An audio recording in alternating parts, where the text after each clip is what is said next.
सब मिलकर मेहनत करेंगे। हमने पहला इम्तिहान पास किया है, अभी दूसरा भी है। हमने शुरू में भी कहा था कि पहले सिरसा, उसके बाद हरियाणा। तो अब हरियाणा की बारी आ गई।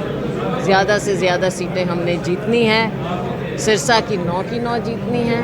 तो सब मेहनत करेंगे, मिलकर काम करेंगे और आगे अपनी सरकार बने, लोगों के काम। आज बीजेपी ने भी स्वीकार कर दिया है, अमित शाह मीटिंग ले रहे हैं, क्या कहेंगे? देखो, उनको ज़रूरत है क्योंकि 10 साल उनकी सरकार बनी हो गई और लोग उनसे बहुत परेशान हैं, दुखी हैं। तो अब वो शंखनाद करें या कुछ भी करें, उनको अपना काम देखना है। लेकिन लोग अब कांग्रेस को चाहते हैं।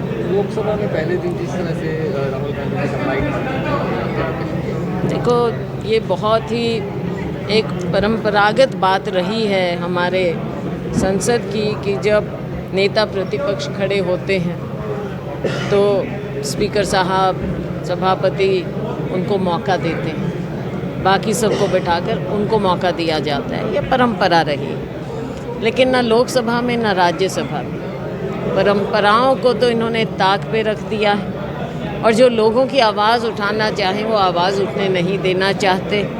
राहुल जी आज लाखों लाखों बच्चों के भविष्य की बात उठाना चाहते थे। नीट का एक सबसे बड़ा ज्वलंत मुद्दा देश के सामने है। लेकिन अगर विपक्ष ही आवाज़ नहीं उठा पाएगा तो लोगों की आवाज़ बनेगा कौन? लेकिन लोगों की आवाज़ को ये दबा नहीं सकेंगे। हमारे नेता राहुल जी, खड़गे जी, राज्यसभा में दोनों की आवाज़ को रोका गया। तो हमारे नेता आगे बढ़ते रहेंगे और जो ताकत देश के लोगों ने हमें दी है उस ताकत को हम और बढ़ाएंगे और लोगों के हित की आवाज़ उठाते रहेंगे। राज्यसभा के लिए चुनाव होने जा रहा है, तो कांग्रेस की क्या भूमिका रहने वाली है? अब देखते हैं, जो भी डिस्कशन होगा उसके हिसाब से। इनेलो नेता अभय सिंह चौटाला और जेजेपी नेता दुष्यंत चौटाला कह रहे हैं कि अगर कांग्रेस उम्मीदवार खड़ा करे तो उनका समर्थन करेगी। अब देखते हैं आगे क्या फैसला होता है। अभी तो कोई बात हुई नहीं है। ठीक है, अब सब मिलकर मेहनत करेंगे। हमने पहला इम्तिहान पास किया है, अभी दूसरा भी है। हमने शुरू में भी कहा था कि पहले सिरसा, उसके बाद हरियाणा। तो अब हरियाणा की बारी आ गई। ज़्यादा से ज़्यादा सीटें हमने जीतनी हैं। सिरसा की 9 की 9 जीतनी हैं। तो सब मेहनत करेंगे, मिलकर काम करेंगे और आगे अपनी सरकार बने, लोगों के काम। आज बीजेपी ने भी स्वीकार कर दिया है, अमित शाह मीटिंग ले रहे हैं, क्या कहेंगे? देखो, उनको ज़रूरत है क्योंकि 10 साल उनकी सरकार बनी हो गई और लोग उनसे बहुत परेशान हैं, दुखी हैं। तो अब वो शंखनाद करें या कुछ भी करें, उनको अपना काम देखना है। लेकिन लोग अब कांग्रेस को चाहते हैं।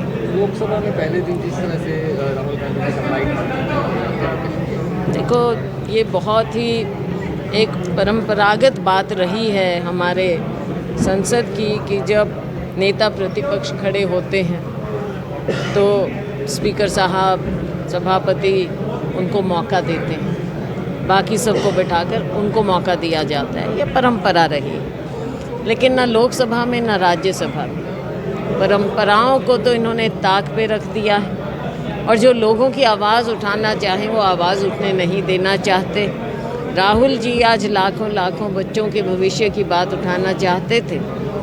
नीट का एक सबसे बड़ा ज्वलंत मुद्दा देश के सामने है। लेकिन अगर विपक्ष ही आवाज़ नहीं उठा पाएगा तो लोगों की आवाज़ बनेगा कौन? लेकिन लोगों की आवाज़ को ये दबा नहीं सकेंगे।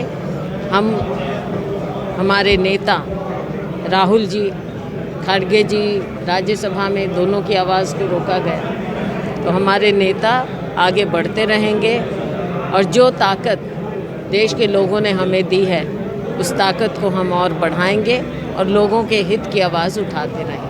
राज्यसभा के लिए चुनाव होने जा रहा है, तो कांग्रेस की क्या भूमिका रहने वाली है? अब देखते हैं, जो भी डिस्कशन होगा उसके हिसाब से। इनेलो नेता अभय सिंह चौटाला और जेजेपी नेता दुष्यंत चौटाला कह रहे हैं कि अगर कांग्रेस उम्मीदवार खड़ा करे तो उनका समर्थन करेगी। अब देखते हैं आगे क्या फैसला होता है। अभी तो कोई बात हुई नहीं है।